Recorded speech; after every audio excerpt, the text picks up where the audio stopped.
Thank you and welcome to Tech Library Hub Empowerment Initiative. Welcome to the Diplomat Center.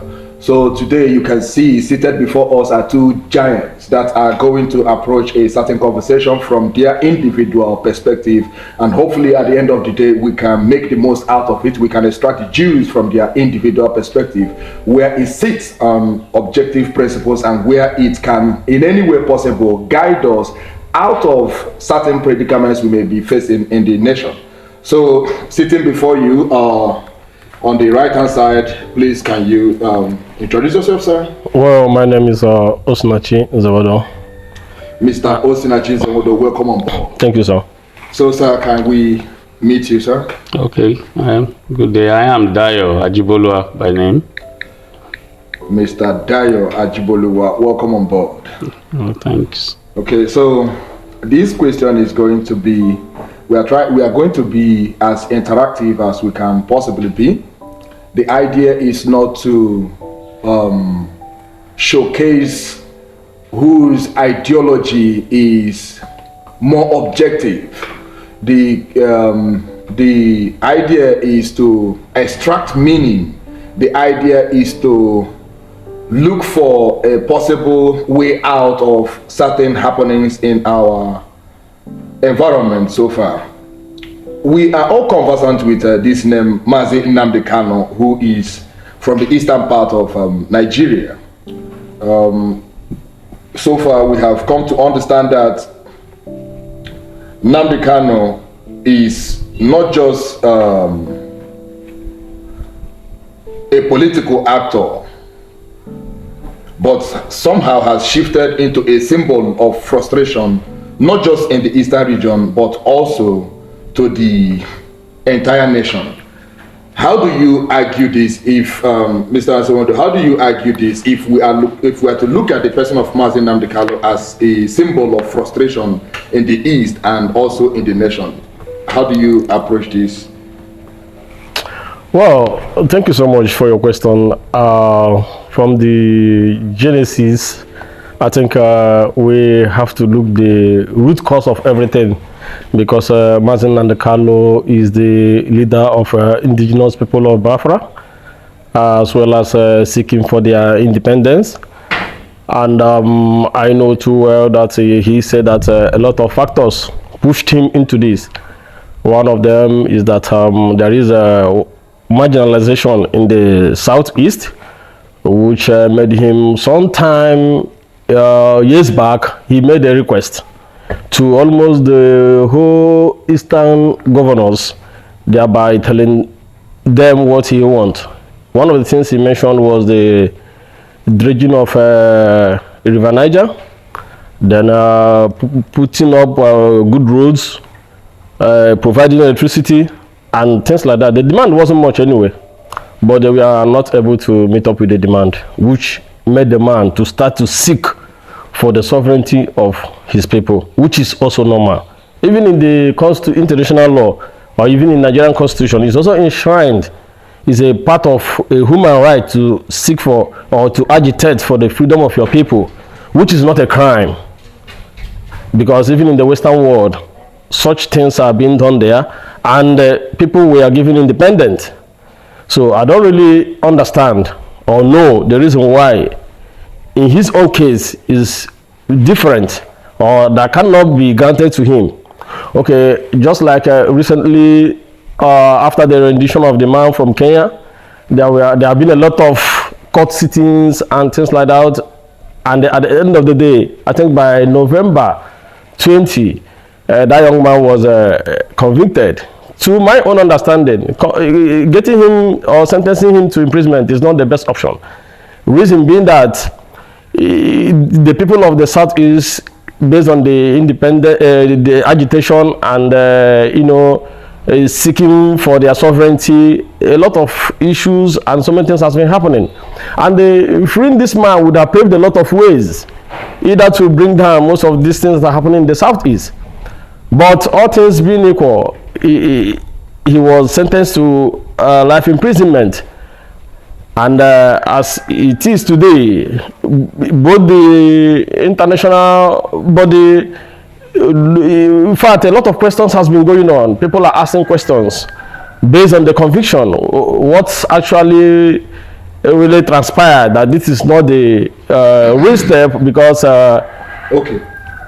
If you approach it from this perspective, Yeah. are you making a strong case that the way Nigeria treated him shouldn't be the right way? Or do you think that it is the ill treatment by the nation that is causing the frustration in the East? Yeah, I think what Nigeria should have done is to address the issue. That is to say, maybe going into dialogue with him, because the young man said that I'm ready to dialogue with you. Dialogue. Just do the things I want you to do. Speaking of dialogue. Okay. Speaking of dialogue, or before we get to the place of dialogue, Okay. let us hear what Rodayo has to say when it comes to Mr. Mazi Nnamdi Kanu being a symbol of frustration in the East and in the nation at large. Let's see what he has to say before we come to the place of the dialogue that you are expecting should happen. All right. Very few words I will have. All of this symbolizes what Nigeria is right now, and it's a big shame when someone like the American president, called Nigeria a disgrace. And lots of people are making noise and all about that and thinking, that's too much and all that. But the shambolic way we do things in this country gives birth to such words being used against a country as big as Nigeria, a country as wealthy as we are. And why is this? Why am I saying this? Because the whole thing boils down to just this. They said what is good for the goose is also good for the gander. Sure. But I can see right now in what is happening in Nigeria that what is good for the goose is no more good for the gander. That is it. These are systemic way of handling issues. I don't want to delve too much into all of these things, but the major truth is this: it's not what is happening is not something just for the Easterners. It reflects the nation, what we are passing through right now. If I could remember some few years also back, we had the agitation for the same thing, Yoruba Nation, by a guy called Sunday Igboho. Oh, yeah. We saw how he was silenced. Yes, and sir. all these things are not far-fetched. Personally, I'm talking personally now. What I'm believing, what I see in all of this is a systemic way to bring in, the Northerners are the ones, working these things out. And a lot of things came out in the recent past where we saw someone coming out and actually bringing why these bandits are in town. It all stems from that. It all stems from that same one thing that, trying to perpetrate also the a tribe, which is the Fulanis.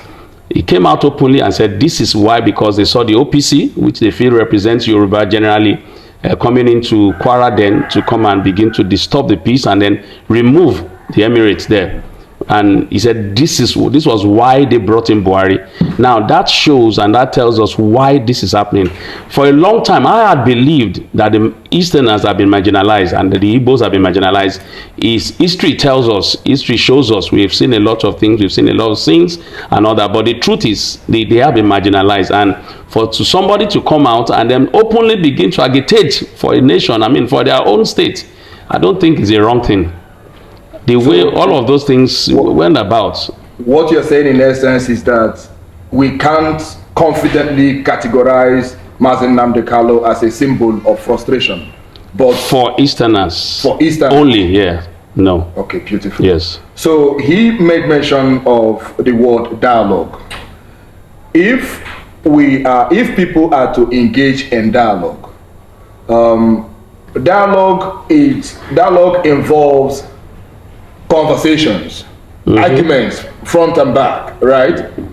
It involves people presenting principles they think they can defend its potency.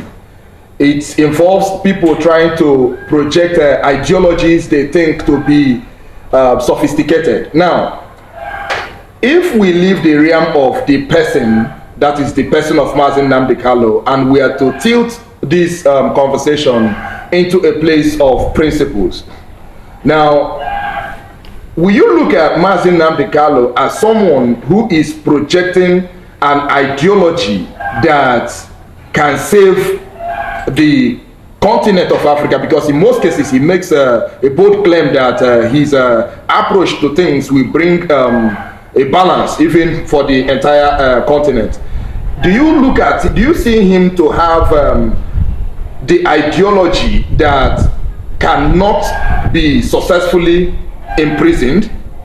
Do you think he has anything to bring to the table when it comes to the dialogue, being the approach to things? Do you think he has something that he can present and the global community hearing it will in any way possible look into giving him or look into what will bring him to a place of victory?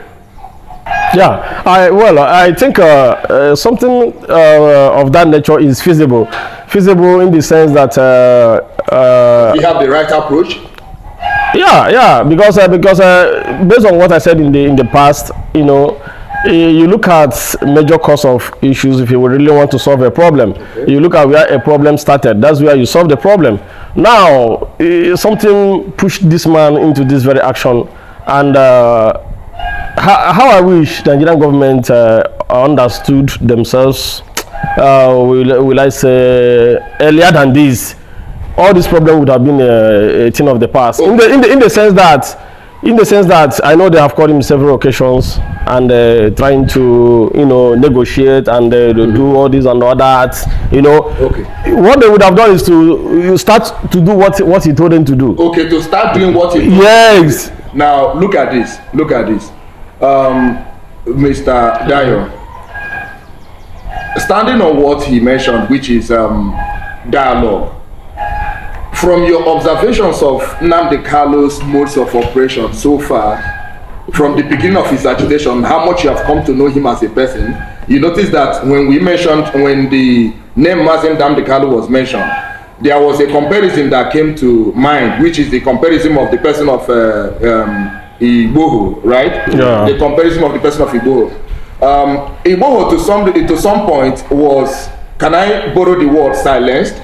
Yes, no. Yep. He has been silenced. He was silenced. Yeah. Now, we can also make the case that his approach was not as tough as the approach Mazi Nnamdi Kalu is presenting as a case. What do you think is the difference? What do you think is happening here? No, that's from what I one of the words you've been using is in frustration. Okay. And I guess from what the gentleman said, he said in the communicating, that's the best way that problems, issues can be resolved. But what I've seen in this case, like what you're asking, is I think they've gone overboard, and that might be because of the frustration that they are not listening. In fact, from my own point of view, he has been able to decide, that the Nigerian system or the Nigerian nation are not going to listen to all that they're saying. So that has given birth to the violence, which is what I didn't support inside now, that. If we are to reduce what we are going through in the nation of Nigeria, if we are to reduce it to, let's say, something that can be solved through separation, if we try to reduce our problem and the depth of corrupt practices that has eaten deep into the fabrics of our society, if we try to reduce it to something that separation can solve, do you make a case that it will bring us out of these predicaments that has really eaten deep into our society? Do you think separation can solve the problem of these corrupt practices that has eaten deep in our society so far? Do you think so? Okay, no, that's definitely not. The decadence in society is not. It's not tribal. It's not in any way. It's a system rot, and I dare say that because one of the things we are facing, why the issues in Nigeria is not because of anything, it's because of the rot at the top. So many of our leaders are so selfish-minded. They are not thinking about the nation. They are not thinking about the people. That is why there's a rot. It's not about, it's a systemic thing.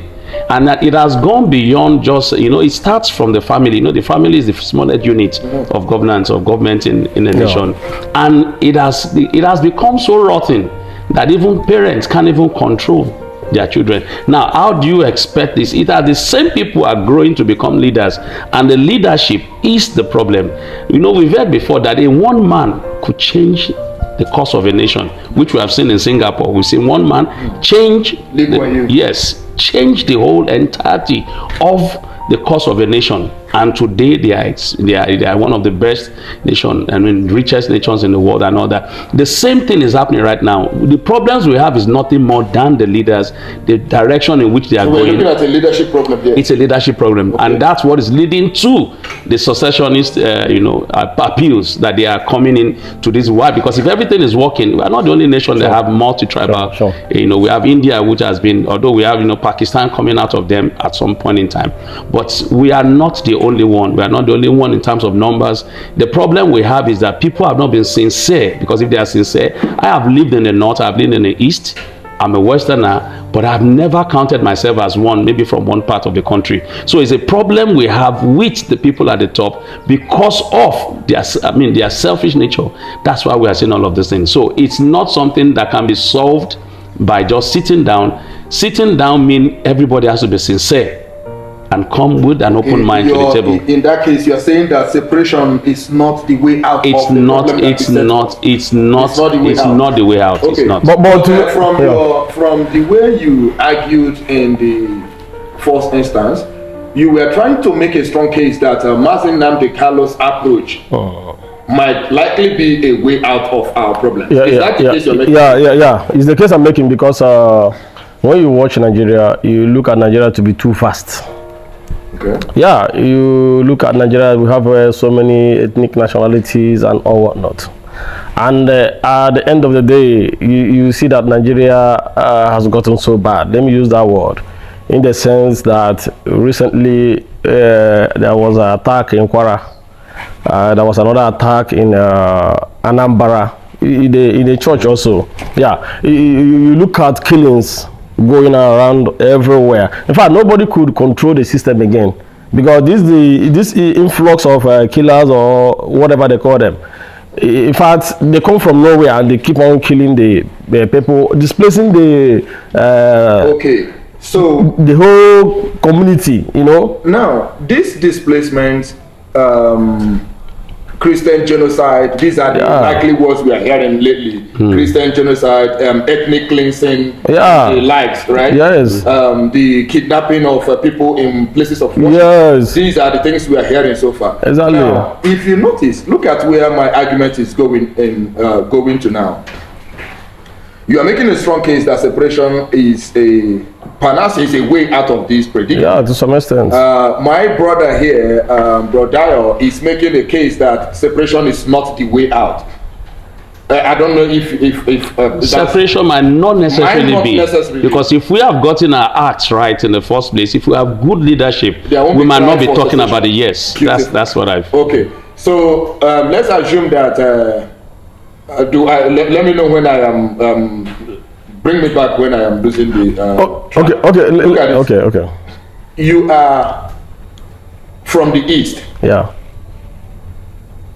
In some cases, you are agitating for the same freedom. Am I correct? Yeah.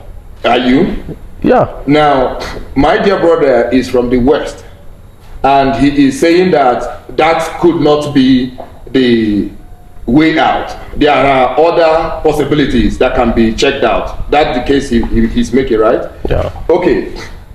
What if we look at this? What if someone gets into this conversation and say, okay, the Easterners, you are marginalized, you are calling for secession. The only reason Mr. Dio is not asking for secession is because it is a Westerner that is the president of the nation. What if we try to categorize it as he is being selfish? Because he also made a case that our leaders are being selfish. Are you with me now? Yeah. He also acknowledged that there is a reasonable degree of frustration and marginalization that has been inflicted on these people, to the point that they are making strong claims and strong agitation for secession. Yeah. He acknowledged all of this. Yeah. Are you getting my point now? So can we say that he is being selfish because his brother is the president?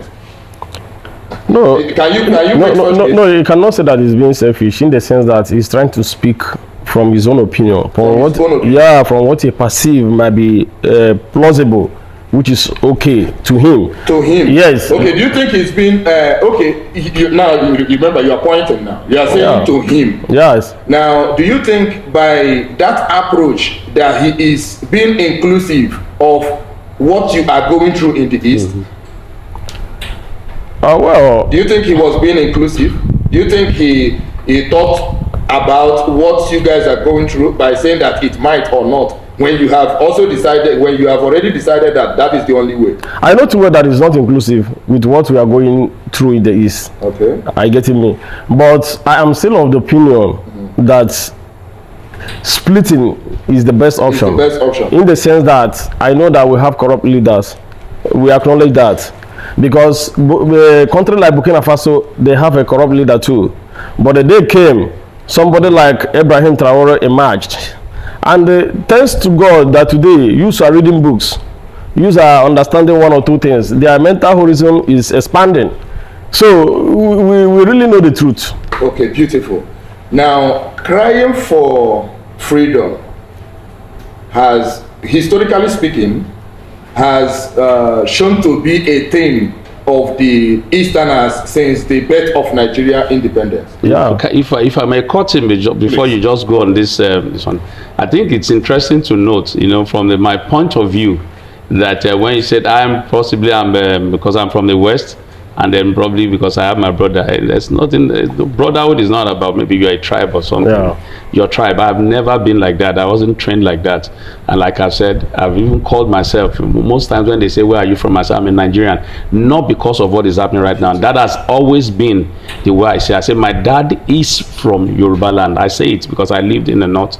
I say my dad is from Yoruba land. I'm a Nigerian. Now why am I saying that? And if you look at the present, situations, I am totally not in support of the president of this nation. It is vehemently I have gone against him. Everybody knows I have been an obedient. I have been rooting for Obi ever since. I am coming in. I've spent my money in doing that. In fact, it's just interesting that I wanted to wear my obedient cap while I was coming out this afternoon. Really? Everybody knows me. They say I'm a bastard, but that's the way I feel, because I stand on the same ground that if we have a good leader, we won't be talking about this rhetoric. Exactly. I'm telling you, if we have that, and I have seen Obi, I have seen him operate, and I know that he's a detribalized person, and that's why I'm rooting for him based on efficiency, not on tribals. Okay, this is beautiful. But I have a concern at this point, because whenever we come to a place of understanding whom we are in essence, we come to a place of inclusivity. We come to a place of seeing each other to be one. We come to see the oneness and the uniqueness of our identity. And I believe that is also where strength emanates from, right? In unity. That's where strength has its own capacity to function. So what I'm the direction I'm going now is this: if we have all come to acknowledge the fact that separation will not guarantee us what we need. Let's assume that we are to tilt in that direction now.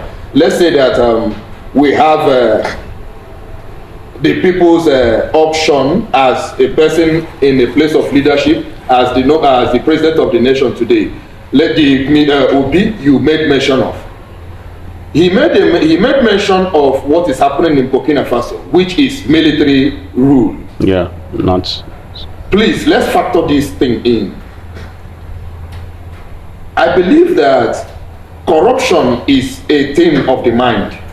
It's a mindset thing. It doesn't wear any color. Are you getting my point? It's a thing of the mind. 100%. So if our nations has plunged into these chaotic patterns to the point that people are getting so much frustrated that they are calling for separation, do you think that when someone that happens to be people's opinion emerge as a president, that he can bring a balance?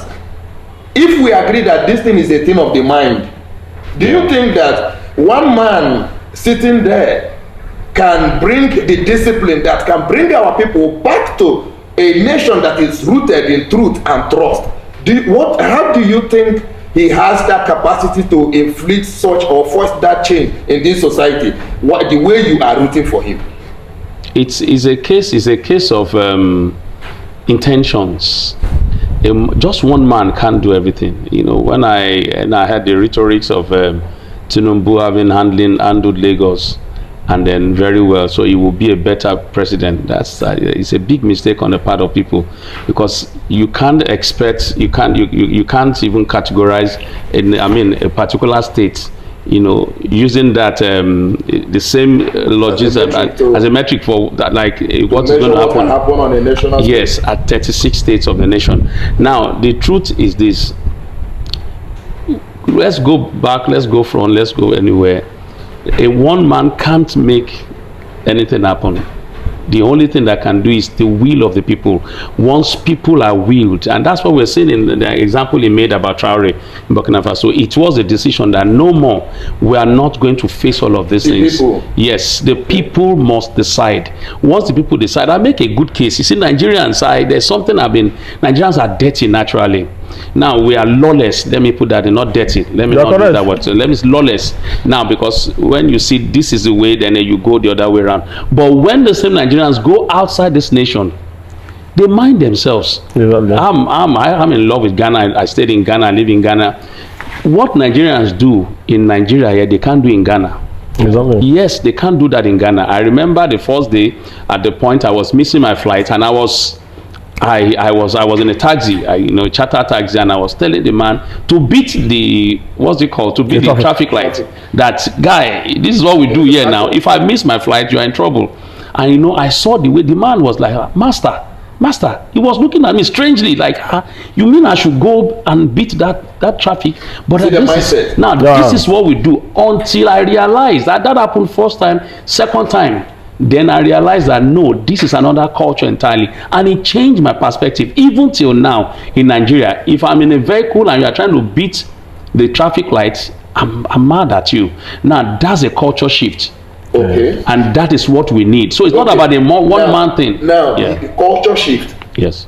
Which is same as also mindset shift. Yes. Yes. No. Now your the people you are using to cite as example is Burkina Faso. Yes. Now, something happened recently in at our border, close to one of our neighboring nations, Benin Republic. We were hearing the news about the coup, or something like that, right? Now, when I heard that news, our former aviation minister, Mr. Chidoka, made a post on his Instagram page that he is in support of Nigerian military going to Benin Republic to restore order to Benin Republic. Now, I went on that comment section and criticized that approach.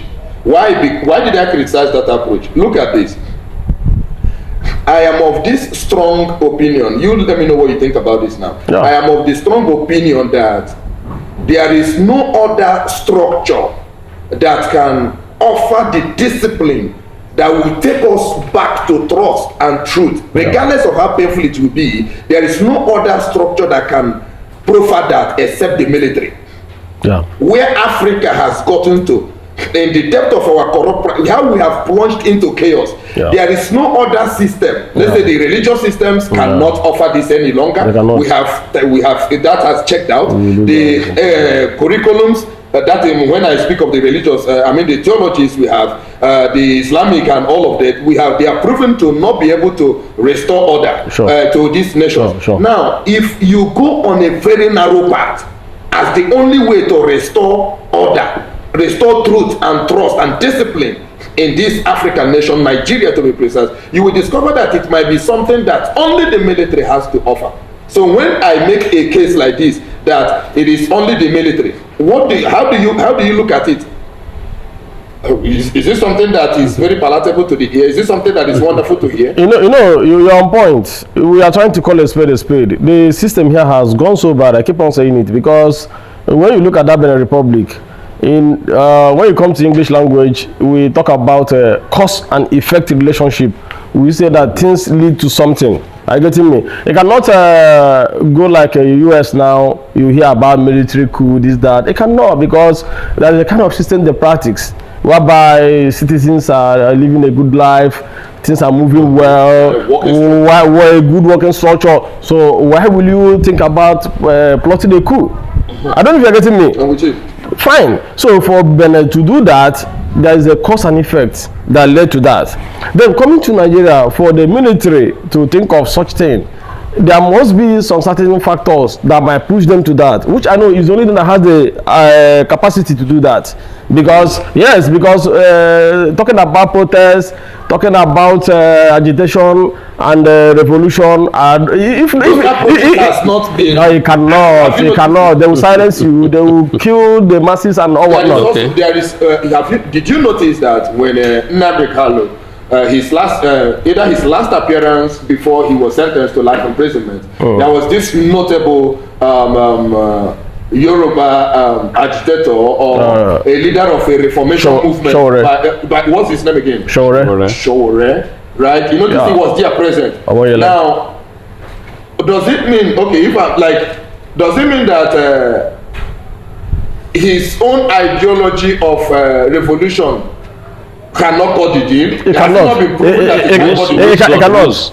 Who's on? Sure.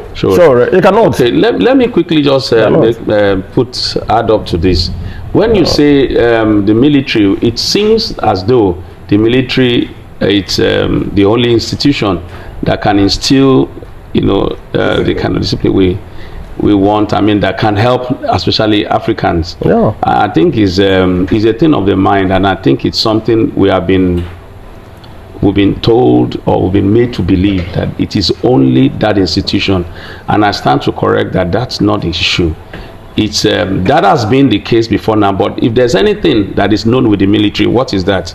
Discipline. Okay. That is what the military is known. Now, it does not have to be that is the institution of the military. The military institution, that should be, if we can adopt a military styled discipline, okay, whether by civilian government or not, then we can achieve the same thing. If we can adopt what? That military styled style of leadership, which is discipline, because that's what obey. That's the one. You notice that in there is no, we cannot serve two masters at a time. Yeah. Are you getting my point? Sure. I don't know. Is there anywhere such systems of governance has shown to be effective, where military is incorporated in a democratic structure and certain level of discipline were enforced and it checked out well? Do you have any? That's where the communists have their say. That's where they are trying to say, okay, they bring those things too in incorporating democracy, and then that autocratic governance system of governance, okay, they brought it together. And to some till today, the socialist or the communist states are the state working. We know if we do not want to put us in that the democracies of the world, those who are perpetrating that, they are the one trying to make us believe that these things are not working. A communist state like China, things are working. Okay. Perfectly. Okay. The same with Russia. Now they want us to believe that these things doesn't work because they are the proponents of these things, and that's why they make us believe through propaganda, I dare say, that all these things are not working. Look at where China is today in the world, and they are bringing in the same thing, military styled governance system. And that's what I believe should be. It doesn't have to be communist. It's a decision by the people that if we can be disciplined enough to go through this. And that's what's for Singapore. Singapore wasn't practicing, so to say, communism. But yet we could see a change being effected in the nation. So much so that a small nation with very little resources can become one of the best places. Top of the food chain. Now, and how did they do that? I remember reading this book. Basically, it was through education. Now, when people's mind are broadened, then you can see them behaving. Those who are behaving like KP before, they begin to behave. We have animals. Sure. That brings us to the conclusion of this conversation. Yes. You just hit the nail at the head. It brought us to education, which is the place of the mind. which is a place where we rewire the mindset of our people. Right? Education. Now, if the curriculum that we are holding there is not cutting the deal in educating the youth, who are always those that nations look up to bring effective change, if the curriculums at hand is not proffering this solution, what do you think we should do? Should we become outliers? Should we start reading outside of the box? Should we criticize the structure? Do you think it is wise to go in that direction? Okay, no, the fact remains that there has been an error in our curriculum. We know that, and that is why things are the way it is today. But there's no way we can fold our arms and look at the whole thing in that way. I think that's one of the reasons we have places like this today, Diploma Center. We try to educate the mind and tap into the knowledge and understand the truth about the whole scenario in our system. In other words, we need to restructure our curriculum. It's very, very important. We need to restructure our curriculum. Our curriculum needs to be restructured. Yeah. In as much as people are learning today, in as much as teachings has been going on and things like that, I think the mindset of the youths will now be changing, a kind of a shift from what they are believing before to what is going to be a reality. If you agree that there should indeed be a mind shift, mind shift is not something that comes when you it's not something that is easily established. Quite sure. A lot of which, before we even get someone into accepting something completely different from what they used to know, there is need we let them know how far what they already have has decayed, which in some sense might necessitate that we criticize the weak curriculum. If we look at the theology and say that this theology is not offering us what we thought it should offer, do you believe that there is need we strongly criticize it? Exactly. And why we do so, do you believe that while we do so, there is also need we present a possibility, a better approach to doing things? Yes, I believe that. That's the best way out. That's the best way out. Saying that, yes, because you have been quiet. No, let me conclude. You notice there's something I'm noticing. No, he's grabbing something. In the first place, he laughed. He laughed because he felt caught at the corner, right? He laughed and pushed the response to you. No, the issue is that's where our problem is coming. Okay. All the problem we are facing today, this is where it's coming. Okay. Curriculum is also a part of our problem. Okay. No, why I was laughing is not even pushing. The thing is, I'm the last person you will be asking that question because I'm a rebel myself when it comes to this. So, it's, rebel. I've always believed, one of the things like we've said is when we have a curriculum, that is what has been given to us. There's a difference in what you have received and then process information. Information is supposed to be processed. Exactly. Every time we receive something, we should process it, then come out with our own versions of it. But what has been happening is it's just garbage in, garbage out. That has been the problem with Nigeria. And that has been the problem with me because I've ever had problems with that. While I was in school, I had serious issues with that because I don't believe in what you have written and that's what I should write down. I can't do that. You've given me an information. I process it. Now, when I'm writing that, I shouldn't be writing verbatim. I should be coming out with my own mindset of what I feel, what this is all about. And I think that's where the problem lies. One of the greatest things we can ever do is to teach people how to read. One of the best legacies my dad left for me is about reading. I started reading things like Reader's Digest as early as I was 7. He will subscribe and then I'll pick it up and I'll read them, and I started getting very broad. And I can tell you today, all these things I read, I'm still using it today. At some point in time, I was reading books and I could tell you all the streets in New York, and I've never been to New York. In one day, interestingly, I deal sometime at a point in my life, I was dealing in China. I was dealing with Chinese products and all that. So I had sources, those they call sources. They source for me in China and then I bring it in, they bring it in for me and all that. That was a day I told a lady who was sourcing for me, I told her I was in, we could change VPNs those days. Could change VPN. I told her I'm in China. And I was telling her exact things that she will see where I was, the city I said I was in. I was telling her everything because I was watching everything. I've read everything, and she graphically telling her this landmark, this and all that. She was shocked. She was smart. She was like, she left her working place, ran to the train station, and took a train to the same place.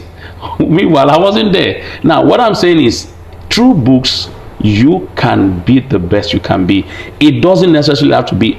Curriculum was training people for certification. Exactly. Exactly. And we have seen the certification is not the thing we need in this country right now. At all. It is knowledge, skill set. Once we can get that, then forget everything. The problems we're having is because everybody's agitating, they want to have certificates, and you can see many of our leaders don't even have certificates. And yet they are leading. They don't have certificates. Many of them do not have. So if certificate is the thing to rule, then why are they ruling? So we must get back, and the curriculum must be changed. I admit that's the thing. It might not be struck off completely, but curriculum structures. It structures people. So we should change that curriculum, because the same thing all across the world, there are curriculums. That's why you have things like Montessori way of teaching and all those things. But ours has been moribund. It's outdated. So we should change them. So, and I thank God for places like this. Honestly, the Diplomat Center, where they are disrupting people's mindset. It is one of our renowned preachers in the country, by name Bishop David Oyedepo, who is starting his annual program today by name Shiloh 2025 with the program is titled Breaking Grounds, right? New Grounds, Breaking Grounds. He made a bold statement at one point in his discovery of how Nigeria has plunged into decay. He said, if Africa do not recapture a vibrant reading culture, that Africa is doomed.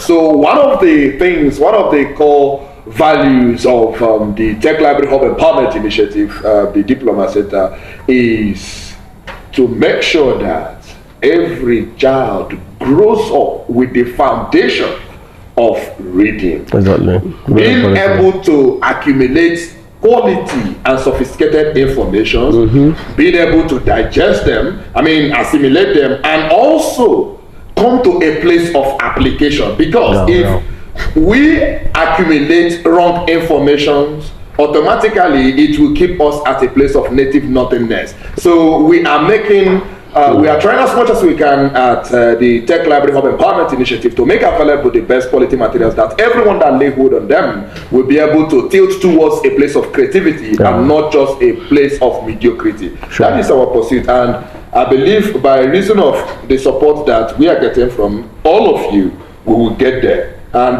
we will try to proffer whatever possible solutions that are within our own shoulders to proffer. That is our belief. And I hope we are all moving in the same direction. It is a pleasure having two of you at the same time in the studio today. We are deeply grateful that you guys came on board. Thank you, sir. Thank you so much. Thank you, and God bless you.